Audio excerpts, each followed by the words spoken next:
pantalla para que empecemos a trabajar.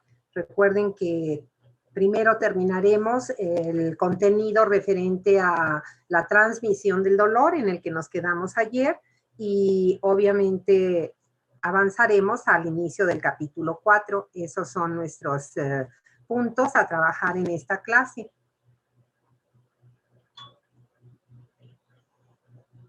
Me parece que esta fue la diapositiva última que trabajamos la clase de ayer. Así es. ¿Verdad? Muy bien. Entonces recuerden que estamos en este tema de aplicaciones clínicas y que sin lugar a dudas, estando analizando el sistema anterolateral o espinotalámico, pues es la transmisión del dolor una de las funciones prioritarias que tiene este sistema a través de sus fascículos espinotalámicos laterales. Y entonces el día de ayer decíamos que claro que algunos de estos aspectos ya los conocemos y otros tenemos que completarlos. ¿En qué sentido? De los receptores, decíamos, sabemos que son terminaciones nerviosas libres, que tienen una localización y distribución amplia en nuestro cuerpo, en la superficie corporal, en la piel, sus componentes, piel superficial, profunda, y que estos receptores inclusive también los encontramos en vísceras, aunque hay excepciones, que ahorita en el momento de que tomemos como punto el dolor visceral, vamos a puntualizar cuáles son esas excepciones. Los estímulos que ayer también nos dio tiempo de revisar, comentábamos que tienen como común denominador el hecho de que se generan debido a la lesión tisular o el estímulo en sí mismo por su intensidad alta, intensa, genera esa lesión tisular. Y en ese sentido decíamos, estímulos mecánicos como la presión, sobre todo, ¿verdad? Cuando es muy intensa, provoca la lesión tisular y hace que los tejidos lesionados liberen esos mediadores químicos que ya también veíamos ayer en los números 1 y 2 del apartado de sustancias químicas. Finalmente, también comentábamos los estímulos térmicos, también intensos en sus dos extremos de temperatura, es decir, la muy fría, que entonces la sensación que percibimos es de un frío congelante, o una temperatura muy alta por arriba de los 45 grados, y entonces la sensación que sentimos, decíamos, es de un dolor quemante o ardiente, ¿sí? Y los estímulos químicos que, como decíamos, van a ser estas sustancias que van directamente algunas a activar a los propios nociceptores. Y otro par de sustancias que son las que tenemos en el número 2, no es que los activen directamente, los exciten, pero van a aumentar la respuesta, la sensibilidad de los receptores a las sustancias que son directamente las que los excitan. En el primer grupo comentábamos sin lugar a dudas los autores, entre ellos Guyton, nos sostienen que es la bradicinina el mediador más importante, pero también tenemos una participación importante en serotonina, histamina, ¿verdad? El aumento en la concentración de los iones de potasio en el líquido extracelular local donde se produjo esa lesión, la acumulación de metabolitos, especialmente ácidos como es el láctico, el lactato en músculo, ¿verdad? Y músculo esquelético, algunos neurotransmisores como la acetilcolina y enzimas proteolíticas que ya comentábamos, ¿verdad? Pueden en ocasiones llegar a tejidos e inclusive estimular a estos receptores de dolor. En el caso de las sustancias que actúan modulando la sensibilidad, y en este caso provocando una hipersensibilidad de los receptores, es decir, aumentando la sensibilidad de los nociceptores, tenemos a la sustancia P y a las prostaglandinas. Y finalmente nos quedamos comentando las condiciones que son muy comunes en clínica, como es la isquemia y el espasmo muscular, como circunstancias, como alteraciones que van a producir dolor. La isquemia, inclusive, como decíamos, debido a que en su concepto consiste en una disminución del flujo sanguíneo en algún tejido, en algún órgano. Y sabemos que si reduce el flujo sanguíneo, obviamente va a disminuir el aporte de oxígeno. Y entonces la isquemia conduce a hipoxia, o sea, una disminución de la PO2 tisular. Y ya sabemos que esa condición metabólica, la hipoxia, es la que va a poder evolucionar a dos afectaciones graves, ¿verdad? Como son una, pues la muerte celular por necrosis, y la otra, al cambio de la actividad metabólica de las células, que en su mayor tiempo, pues las actividades, ¿verdad?, se basan en un metabolismo bajo consumo de oxígeno, es decir, anaerobio. ¿Por qué, verdad? Porque pues sabemos las rutas metabólicas por las cuales nuestras células obtienen mayor cantidad de energía metabólica en forma de ATP. Pero ¿qué pasa cuando no hay aporte de oxígeno? Pues entonces la ruta metabólica, ¿verdad?, que predomina es el metabolismo anaerobio. Eso quiere decir la glucólisis. Las enzimas del ciclo de Embden-Meyerhof del citoplasma, sabemos, ¿verdad?, que van a terminar produciendo como metabolitos en músculo especialmente ácido láctico, ¿verdad? Ácido láctico, y entonces esa isquemia, por ejemplo, en músculo esquelético, pues es la responsable que a través de la hipoxia y el cambio del metabolismo aerobio a anaerobio, me produzca una acidosis local que es la que me va a generar el dolor. Ese lactato acumulado, esa acidosis local, es lo que genera el dolor cuando ocurren estas circunstancias de isquemia. El espasmo muscular, esa contracción sostenida del músculo, pues va a producir el dolor también por isquemia. ¿Por qué comentábamos? Porque cuando los músculos se contraen, comprimen por fuera a los vasos sanguíneos. Y obviamente al comprimirlos, pues disminuye el flujo sanguíneo a estos tejidos. Y entonces otra vez se cumple toda la secuencia metabólica de eventos que acabamos de comentar para la isquemia. Es decir, va a haber cambio del metabolismo aerobio al anaerobio y va a haber producción mayor de ácido láctico y la acidosis local. Pero el mismo espasmo muscular, recuerden que así como comprime a los vasos sanguíneos, también comprime, es decir, es una respuesta mecánica a los nociceptores. Y esa compresión también genera dolor, ¿sí? El mecanismo más importante es el primero, sin lugar a dudas, es el de la isquemia. Pues una vez que vimos esto, jóvenes, ahora vamos a seguir adelante, ¿verdad? Y aquí tenemos que lo vimos en el capítulo anterior, es decir, en la división sensorial somática, cuando veíamos a las fibras nerviosas aferentes y su clasificación. Bueno, pues ahorita que aprendimos en ese momento y ahorita lo tenemos también que ocupar, que el dolor va a presentar en su percepción, es decir, como lo sentimos, dos cualidades o dos tipos de dolor. Conocimos que hay un dolor rápido que le podemos llamar agudo también, ¿verdad? Y eso es la primera sensación dolorosa, que es muy intensa generalmente, pero que es breve.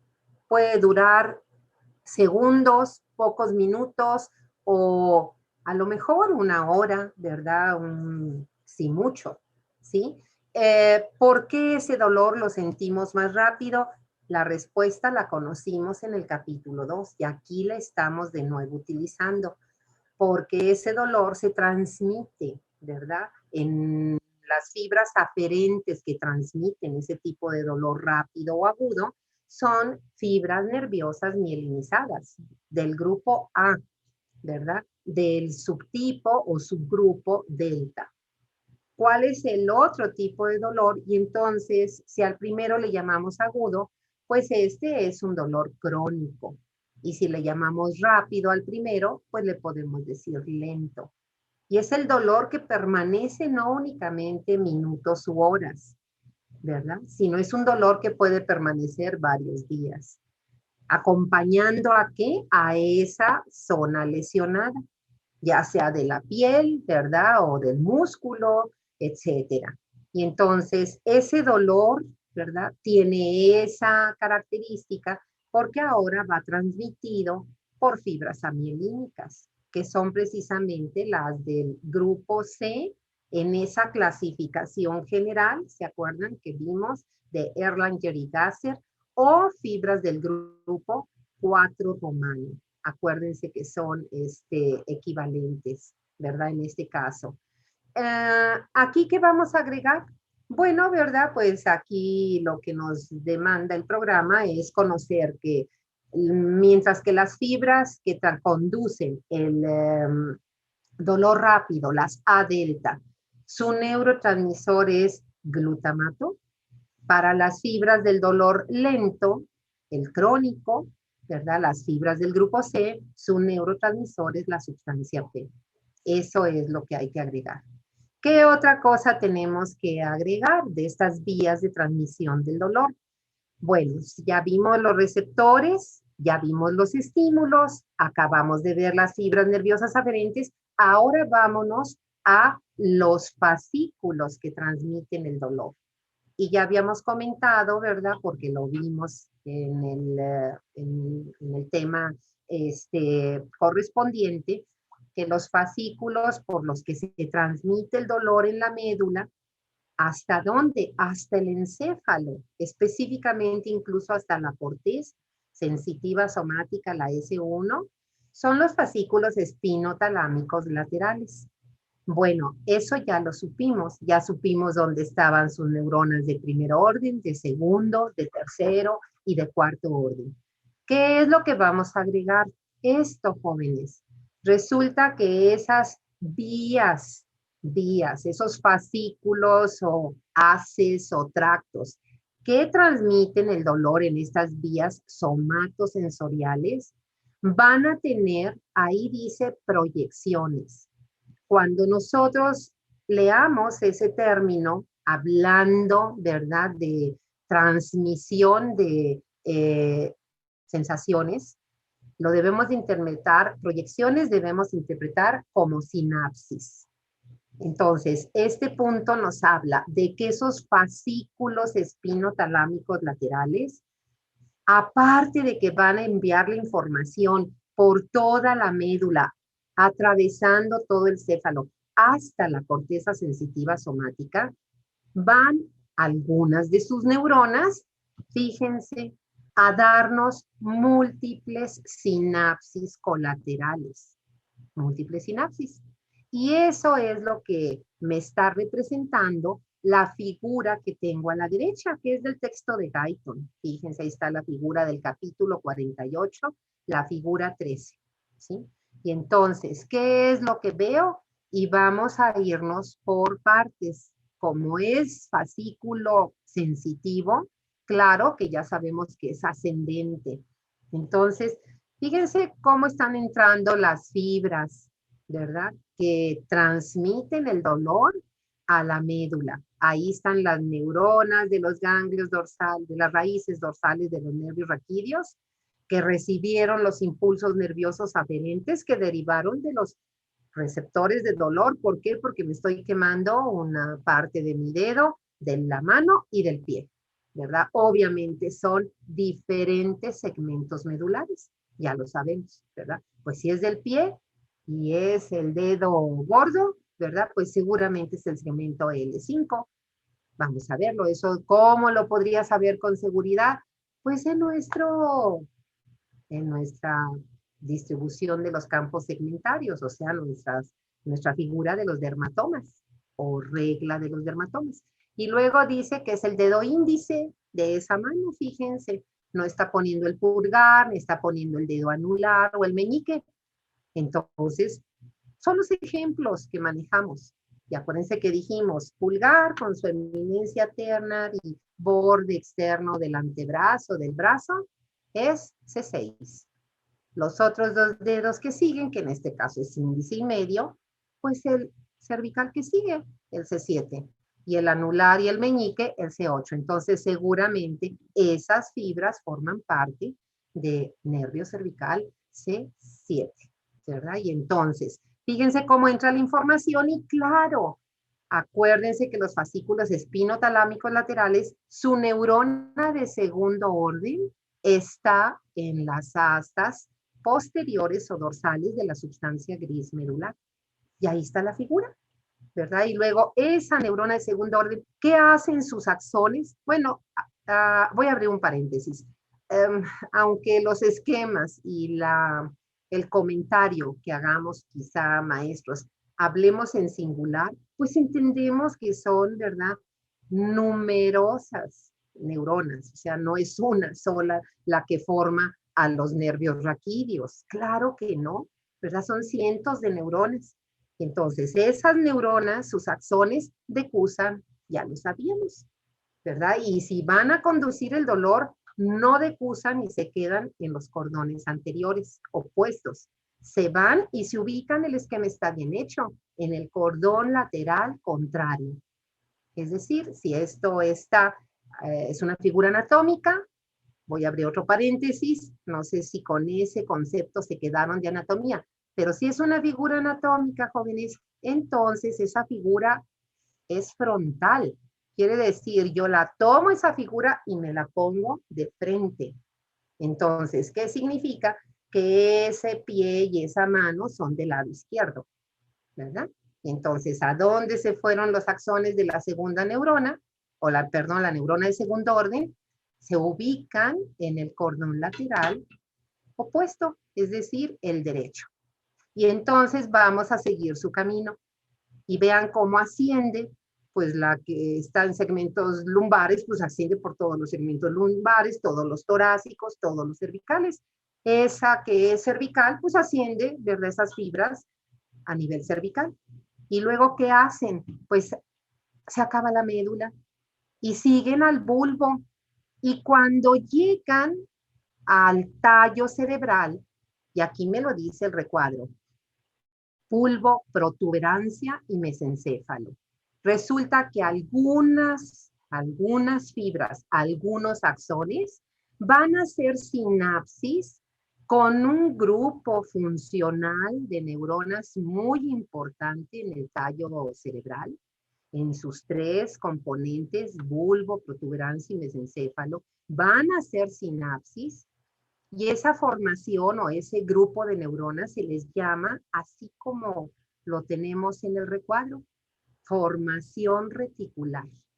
¿Por qué? Porque el aspecto que da a la imagen histológica es que son neuronas que crean una red muy amplia de neuronas que están ahí en el tallo cerebral. Algunas de ellas van a tener función excitadora, eso es lo que sabemos. Otras van a tener función inhibidora. ¿Dónde vamos a volver a hablar de este sistema? Porque se considera un sistema de la formación reticular del tallo cerebral o encefálico en el capítulo 6, jóvenes, cuando veamos los estados de conciencia. ¿Por qué? Porque esa formación reticular tiene una importante función hacia determinar nuestro estado de conciencia. ¿Qué significa? Si estamos como ahorita, estamos despiertos, ese estado le llamamos también estar consciente o en vigilia. ¿Cuál es el estado contrario? Fisiológico es el estado de sueño. Entonces el estado de sueño es un estado de inconsciencia, ¿verdad? De inconsciencia fisiológico, porque claro que hay un estado de inconsciencia patológico, que ese es el estado de coma, muy distinto, ¿verdad? El fisiológico es el sueño. Y entonces, esa formación reticular tiene una participación muy importante para determinar nuestro estado de conciencia, ¿sí? Vamos a seguir estas proyecciones. Vean cómo sigue avanzando los fascículos espinotalámicos laterales e inclusive en el mesencéfalo, ¿verdad? Vean cómo otros axones hacen sinapsis. Con la parte del mesencéfalo, no sé si se acuerdan que hay un tegmentum y hay un tectum. Y en el mesencéfalo está también el acueducto de Silvio, el acueducto de Silvio. Si vieron la neuroanatomía, pues saben, ¿verdad? Todas esas, reconocen, ahorita identifican todas esas zonas, ¿sí? Y donde también me dice que hace sinapsis, y vean, substancia gris periacueductal. Ah, bueno, si en el mesencéfalo está el tegmentum, el tectum y el acueducto de Silvio, entonces ahí lo que me está diciendo es que estos fascículos envían sinapsis, proyecciones, les podemos decir, a las neuronas del tectum y a las neuronas que están alrededor del acueducto de Silvio. Por eso se llama substancia gris periacueductal. Y sigan el camino, no se acaban aquí, claro que no, ¿verdad? Sí, fíjense, los fascículos se llaman espinotalámicos y apenas estamos en el mesencéfalo. Entonces, ¿verdad? Los fascículos, perdón, los axones, las fibras que no terminan en esa sinapsis, ni en la formación reticular de bulbo, protuberancia, ni en el mesencéfalo, siguen ascendiendo y claro, ahí está lo que ya sabíamos, van a terminar, ¿verdad? En los núcleos del tálamo y si es dolor, ya lo vimos. Ahí tenemos que saber que aunque hay núcleos ventrobasales, pues para el dolor es más específico los intralaminares, los de la línea media, ¿verdad? Y por eso están ahí los núcleos intralaminares del tálamo. Hasta ahí llega el axón de la neurona de segundo orden. La vía no se acaba, ¿verdad? Porque la neurona del tálamo es la de tercer orden. Y este esquema me está recordando que las neuronas del tálamo pues van a enviar sus axones a hacer sinapsis de forma ascendente hasta la corteza S1. ¿Hasta dónde está? ¿Verdad? La corteza S1, que ya ubicamos anatómicamente y por áreas de Brodmann. Hasta dónde está representado nuestro homúnculo sensitivo, ¿sí?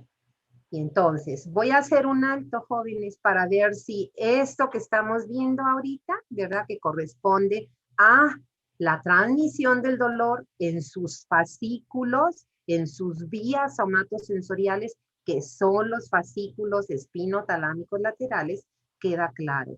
Porque si queda claro, podemos terminar esto viendo la aplicación clínica. Entonces, no sé, voy a hacer un alto para ver si quieren hacer un comentario o quieren plantear una pregunta.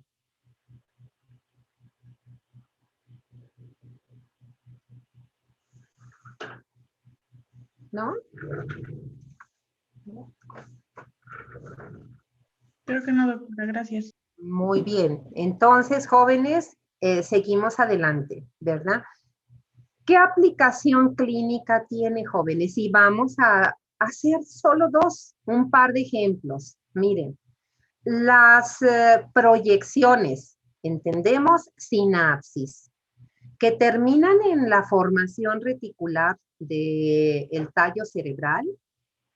Esas proyecciones lo que hacen, jóvenes, es que cuando sentimos un dolor, es decir, cuando tenemos un estímulo doloroso en cualquier parte del cuerpo, ¿sí? Entonces, esas proyecciones a la formación reticular, fíjense, hasta se lo subrayé, ¿qué provocan? Y dice que aumentan la excitabilidad neuronal, y yo les puse cortical, en realidad en el libro dice encefálica. ¿Por qué es tan importante que si decimos encefálico entendamos que es hasta la corteza, jóvenes? Aumenta la excitabilidad. ¿Eso en qué se va a traducir? Pues yo aquí les preguntaría si como experiencia personal o en alguien de su familia o en una amistad, ustedes han conocido que hay personas que estando dormidas en un periodo de sueño normal, nocturno, ¿verdad? O diurno, pues eso depende de a qué horas estaba yo dormido, que hayan dicho, es que me despertó el dolor. No sé si eso sea una experiencia que la hayan vivido o que la conozcan, ¿verdad? ¿Y por qué es tan importante eso, jóvenes? Pues porque acuérdense que el percibir el dolor se requiere para que le prestemos atención. ¿Qué parte de mi organismo es el que recibió la lesión? ¿Qué tal que estábamos dormidos y por ahí se subió un alacrán y me picó? Oye, pues tengo que despertarme porque claro, me duele y qué buscar, ¿verdad? ¿Qué tipo de alacrán, verdad? Voy a necesitar que me pongan el antídoto o no. Entonces es muy importante esas proyecciones, porque imagínate, ¿verdad? Que estás dormido, que se está quemando, estás dormido y se está quemando y tu sentido del olfato no te despierta, ¿verdad? Sino te despierta el dolor de que ya se está quemando tu cama. Pues claro que es para que te pongas a salvo, ¿verdad? No sé si soy clara. Otra, el dolor puede ser, por ejemplo, un dolor de un diente, de una muela. Puede ser un dolor visceral, ¿verdad? O puede ser un dolor somático. Fíjense ahora la segunda aplicación, jóvenes. El conocer cuáles son los fascículos somatosensitivos que transmiten el dolor es fundamental para ofrecerles a aquellos pacientes que tienen, dijéramos, padecimientos que provocan dolores intensos, entre ellos el cáncer, jóvenes. Y entonces, obviamente, cuando se detecta el cáncer en alguna parte de nuestro cuerpo, en alguna víscera, en algún órgano, en alguna parte de nuestro cuerpo, pues parte del tratamiento puede ser la quimioterapia, pero también parte del tratamiento es la resección quirúrgica. Pero hay zonas de nuestro cuerpo en las cuales no es posible el tratamiento quirúrgico. Por ejemplo, yo les voy a poner aquí la situación de un paciente que tiene un osteosarcoma en los huesos de la cadera del lado derecho. Es la cadera, o sea, no es el tobillo, no es la rodilla. Si fuera en una zona distal, por supuesto, ¿verdad? Que el tratamiento es agresivo, es cruento, pues es la amputación. Pero si el problema, el tumor está en la cadera, es imposible que se pueda hacer la amputación, pues desde la cadera al resto de la extremidad. Eso no es quirúrgicamente factible. Y entonces, ya ese paciente es un caso que ha recibido toda la posible gama de analgésicos que tenemos, inclusive de acción central, y no se controla el dolor. Entonces, a ellos les podemos ofrecer este tratamiento que se llama cordotomía lateral. Como el nombre lo dice, ¿qué significa eso? Cordotomía, pues significa que el neurocirujano va a cortar en forma transversal, ¿verdad? El cordón lateral de la médula. Aquí la situación de que apliquemos nuestros conocimientos ustedes, es que alguien me conteste el tumor y les voy a presentar, a ver si puedo, sí, les voy a presentar qué cosa, nuestra figura de dermatomas. ¿Para qué? Para que ubiquen. El tumor está en la cadera del lado derecho, jóvenes. Apliquen por lógica y por conocimiento de qué lado se va a cortar el cordón y en qué segmento de la médula. Luis Octavio, levantaste la mano. No sé si tengas un comentario o una pregunta. Ah, sí, doctora. Bueno, con respecto a su pregunta, sería pues del lado inverso, Ajá. pero yo quería comentar de que no sé si vio que hace creo que una semana, 15 días, no recuerdo, en México se realizó esa operación por médicos mexicanos para Ajá. una señora que ya llevaba varios años sin poder dormir siquiera por el dolor. El dolor. Sí, sí, sí. Así es, Luis Octavio, porque el dolor, ¿verdad? La primera opción que tenemos es la farmacoterapia, jóvenes, pero a veces no hay respuesta, inclusive a analgésicos de tipo opiáceo O hay analgésicos opiáceos que no se pueden dar de manera definitiva, incluida la morfina. No se puede dar un tiempo prolongado porque produce muchos efectos secundarios que también podrían inclusive poner en riesgo la vida. Entonces, la respuesta de Luis Octavio y su comentario, que se lo agradecemos, es correcta, ¿verdad? Se va a cortar el cordón lateral contrario. Fíjense qué nervios inervan la cadera. Ahí está el campo de los dermatomas, ¿verdad? Y ahí tenemos al menos L2, la parte baja, L1, la parte intermedia, T12, la parte superior, la zona de la cadera. Entonces, ahora, ¿quién contesta? Hacemos el corte del cordón, bueno, no nosotros los que sean neurocirujanos, ¿verdad? Se tiene que hacer el corte en el cordón lateral del lado izquierdo. ¿En qué segmento de la médula, jóvenes? ¿En qué segmento? O sea, ¿en cuál segmento? Acuérdense que los segmentos de la médula pues tienen el mismo nombre que los nervios raquídeos. Por eso los nervios raquídeos se llaman así. Entonces, ¿quién quiere contestar en qué segmento de la médula se haría la cordotomía lateral?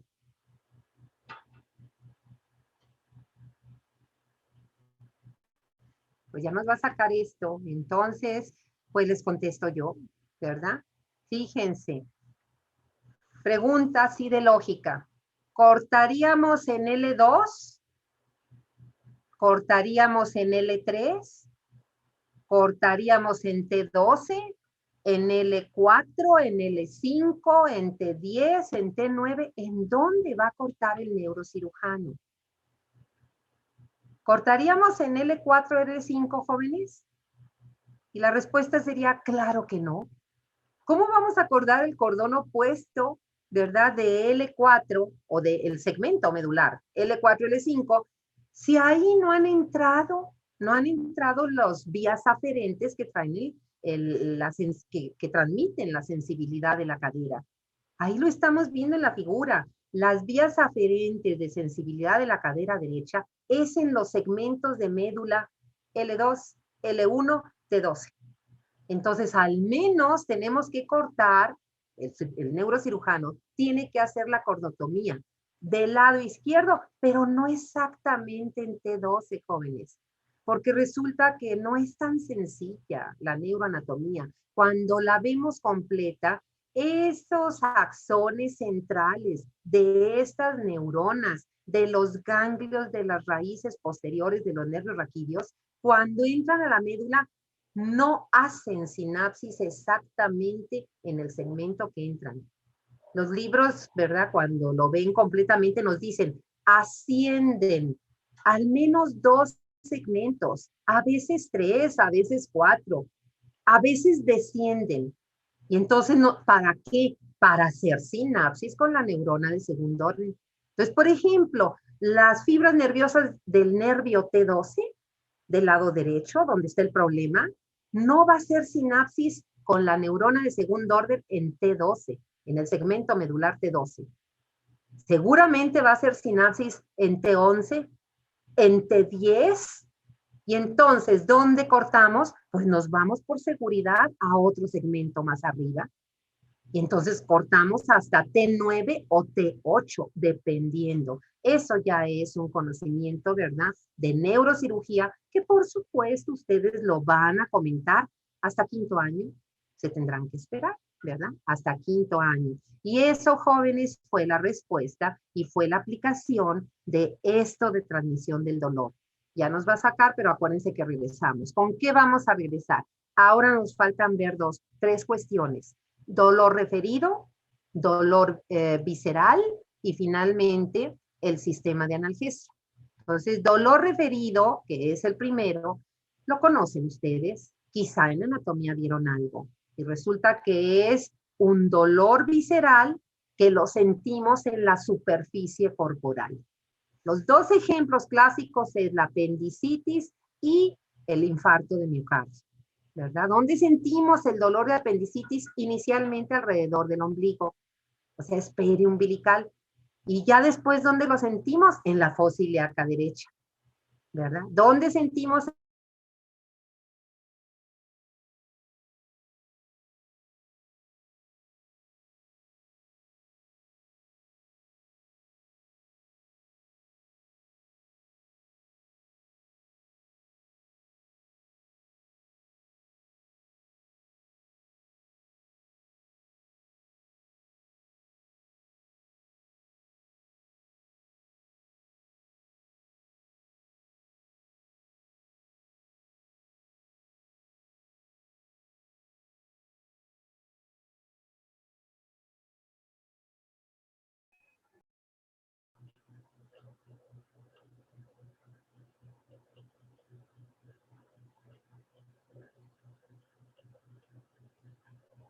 Muy bien, jóvenes. Entonces, decíamos, vamos a avanzar a terminar de revisar estos tres cualidades y tipos de dolor, ¿verdad? Y decíamos el dolor referido, les voy a compartir la pantalla para seguir trabajando.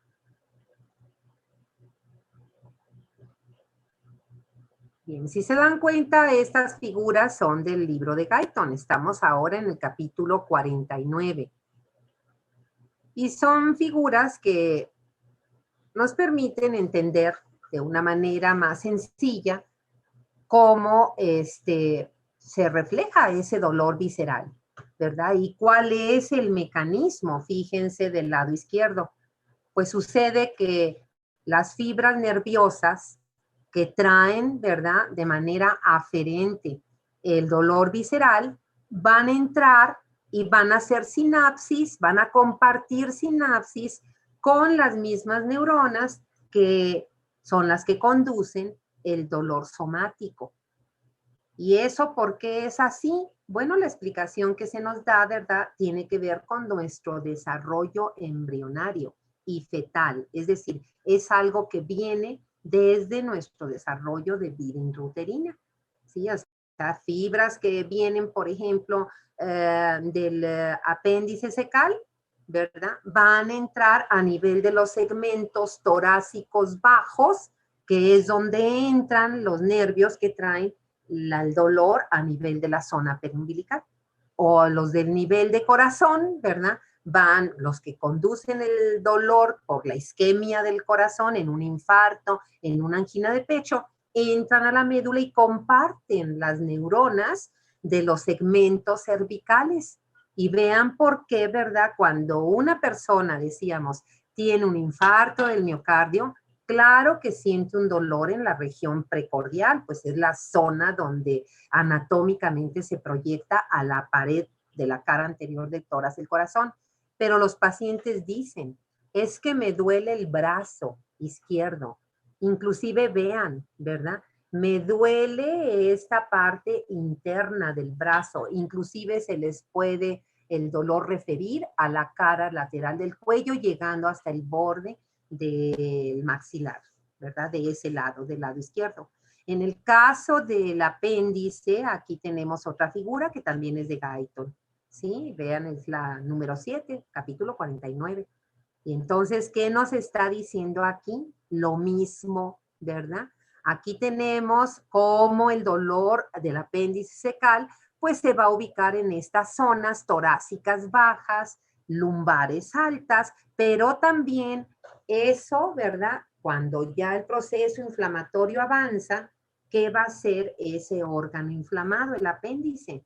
Pues obviamente va a producir o a activar los receptores para dolor del peritoneo parietal.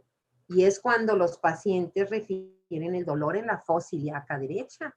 De hecho, el año que entra, que lleven su curso de introducción a la clínica, van a ver cómo hay un punto que se llama así porque así lo describió ese autor, el punto de McBurney.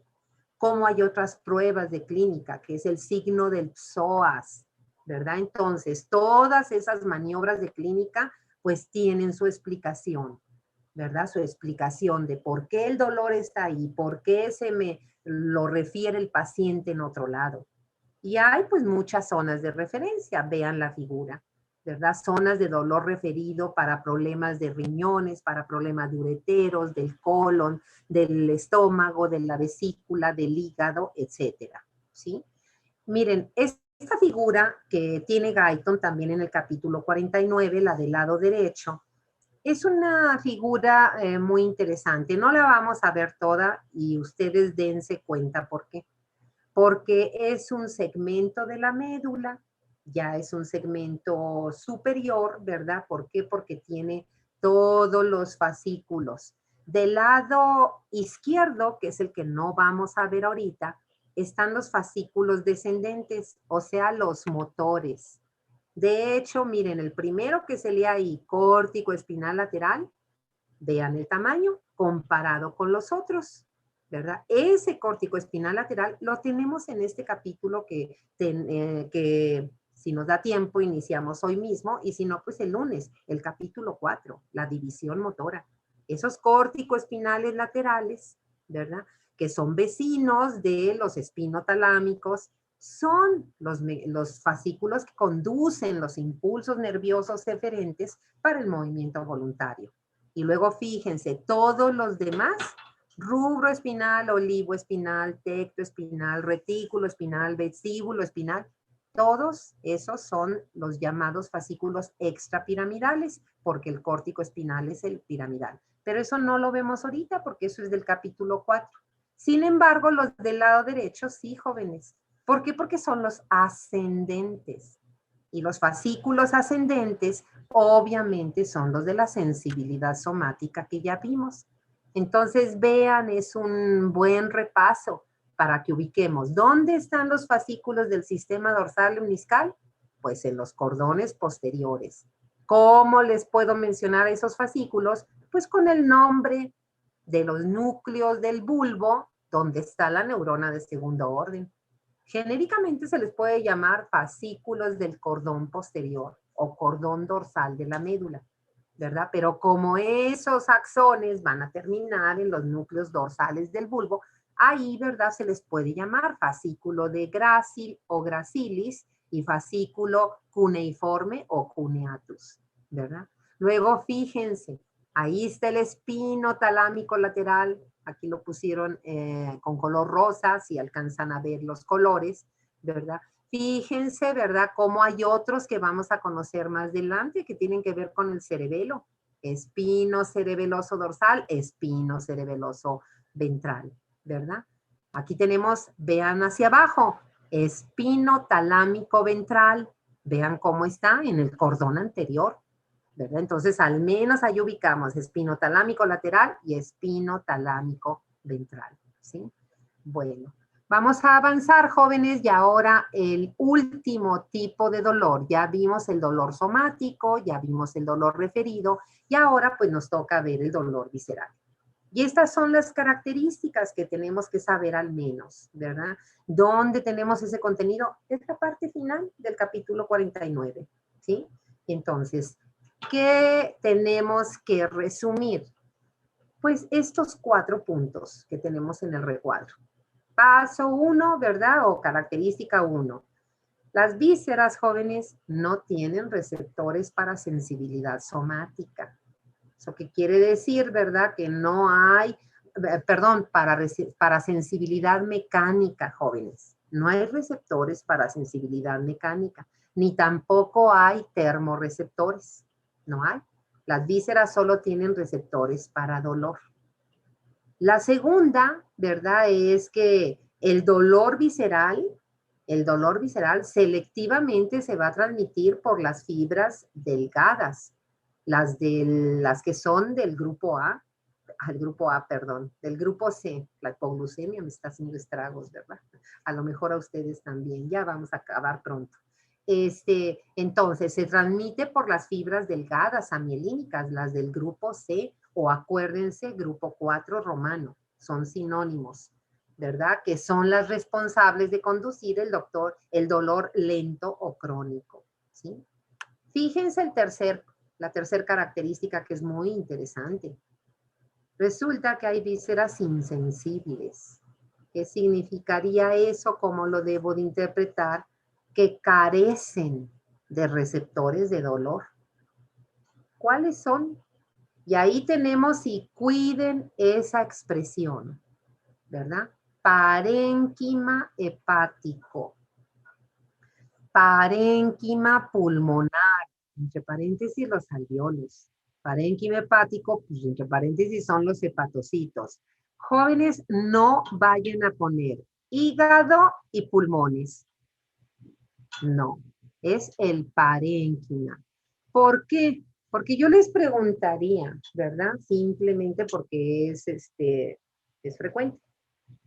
No sé, ojalá que no, pero si alguien de ustedes ha desarrollado hepatitis o tienen algún familiar que ha desarrollado hepatitis, o ustedes ya lo saben, ¿verdad? Como aplicación clínica, ¿le duele algo al paciente con hepatitis? O sea, la infección que produce inflamación viral, es viral, ¿verdad? Hay varios tipos de virus del hígado. ¿Provoca dolor o no provoca dolor? ¿Cómo la ven? ¿Alguien contesta o no? ¿O ya la hipoglucemia les ganó? Claro que provoca dolor, jóvenes, y es un dolor intenso. De eso es una de las manifestaciones por las cuales los pacientes, ¿verdad?, van a consulta. Y el dolor, ¿verdad?, es un dolor que se refleja a la localización anatómica del hígado. Eso quiere decir, en ese plano de áreas de la pared abdominal, pues el hígado, igual que las vías biliares, ¿a dónde se proyectan? ¿A qué parte se refieren? ¿Periumbilical? ¿A los flancos? ¿A las fosas ilíacas? ¿Al hipogastrio? ¿Al mesogastrio? Espero que sí hayan visto eso en anatomía. No, ¿verdad? Se refiere, pues está por debajo de las costillas derechas, entonces es el hipocondrio derecho. Y claro que allá hasta palpamos el hígado crecido, de por sí que es una glándula grande, pues en la hepatitis está aumentada de tamaño. Y entonces, si aquí estamos diciendo que el parénquima hepático no tiene receptores de dolor, ¿por qué provoca dolor la hepatitis? Igual que las alteraciones en los pulmones, por ejemplo, una inflamación, un derrame pleural. Entonces, ¿por qué, jóvenes? Recuerden que esta es la respuesta. Todas las vísceras, jóvenes, no están desnudas. Tienen su tejido protector que les forma capas o cápsulas. Y el hígado no es la excepción. El hígado tiene su cápsula serosa, que tiene un nombre especial, yo espero que se la sepan. Y entonces, cuando el hígado, el parénquima se inflama, pues eso estira, ¿verdad?, a la cápsula del hígado. Y la cápsula tiene múltiples terminaciones de dolor. Por eso la hepatitis, el absceso hepático, ¿verdad? O cuando hay una herida en el hígado, una herida por arma de fuego, pues por eso duele, porque la cápsula, igual que el peritoneo parietal, pues tiene múltiples terminaciones nerviosas. En el caso de los pulmones es igual. Los alveolos, las tabiques alveolares no tienen receptores para dolor, pero los bronquios, claro que tienen. Las pleuras, claro que tienen, ¿sí? Bueno, jóvenes, terminamos, sí, 2 minutos, 3 máximo. ¿Cuáles son los estímulos para el dolor visceral? Tenemos otra vez, ¿verdad? La isquemia. La isquemia es una causa importante del dolor visceral. Fíjense, si no, nada más acuérdense del infarto, del miocardio, muy frecuente. ¿Por qué el paciente siente dolor? Pues porque un coágulo le obstruyó algunas ramas de las arterias coronarias y deja en isquemia a esa zona del miocardio. Y ahí se va a producir, pues no ácido láctico, no es músculo esquelético, pero se van a liberar metabolitos en el miocardio, adenosina, troponina, ¿sí? Fíjense, es miocardio, pero tiene troponina, ¿sí? Son marcadores del infarto, ¿sí? Luego, estímulos químicos. Claro que sí, ¿verdad? Claro, estímulos químicos de mucho, o sea, de diversas, naturaleza. Pues lo que decíamos, imagínense una úlcera, un apéndice, ¿verdad? Una úlcera gástrica o duodenal. Imagínense que se perfore. Entonces, ¿qué va a sacar a la cavidad peritoneal, al peritoneo que tiene tantas terminaciones de dolor? Jugo gástrico, pues imagínense el jugo gástrico, ácido y con las enzimas proteolíticas, las pepsinas. Imagínense la pancreatitis, jóvenes. ¿Qué es lo que sucede en la pancreatitis? Es un dolor que puede llevar a estado de choque al paciente. ¿Por qué? ¿Verdad? Porque sale del órgano a la cavidad, ¿verdad? El jugo pancreático que tiene las enzimas proteolíticas más potentes. Se empieza a digerir el tejido pancreático. Imagínense eso. Puede ser mortal. Claro que llega a ser mortal. En una víscera hueca, el espasmo. Bueno, Eso puede ser algo controlado, que acompaña procesos infecciosos. Creo que todos lo hemos vivido alguna época en nuestra vida, ¿verdad? Porque comimos algo que estaba mal por una leve infección intestinal y tenemos el espasmo del intestino, pues me produce dolor. ¿Cómo se me quita el dolor? No con una aspirina, no con un paracetamol.